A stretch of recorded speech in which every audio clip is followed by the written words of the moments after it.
British intensive care workers appeal to the young population to get vaccinated. At the weekend, a warning call reached the British public. More and more young people are currently ending up in the country's hospitals because of an infection with corona. The staff in the intensive care units are therefore alarmed. Experts had already expressed concerns a few weeks ago when Prime Minister Boris Johnson relaxed the corona measures in the country, at least in England, despite the increasing number of infections. Full nightclubs and general light-heartedness should now be reflected in the situation in the hospitals, with a time delay. Although the number of infections in Great Britain is currently falling again, experts consider the fact that a third of 18 to 29-year-olds have still not received an initial dose of a corona vaccine as problematic. In the general population, 1 in 10 has not yet had an immunizing sting.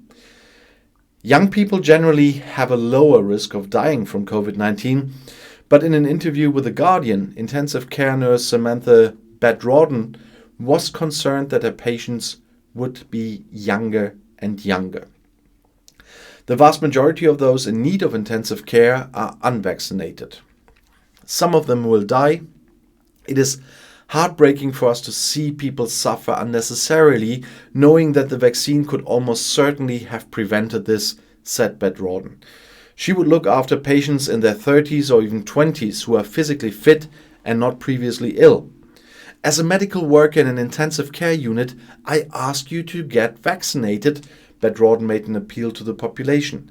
Please don't let the missing stitch become the biggest mistake of your life, she said.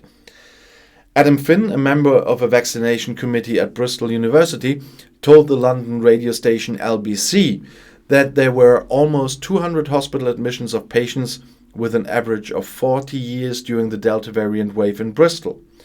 We had people under the age of 30 in our intensive care unit who also needed high-level oxygen therapy.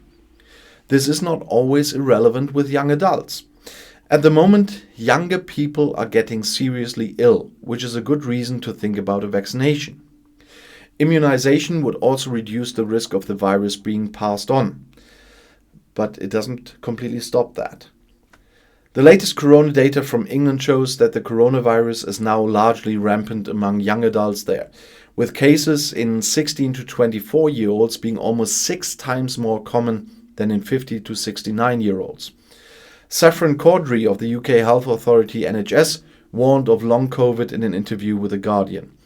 Recent data would suggest that more than 2 million adults in England had coronavirus symptoms for over 12 weeks.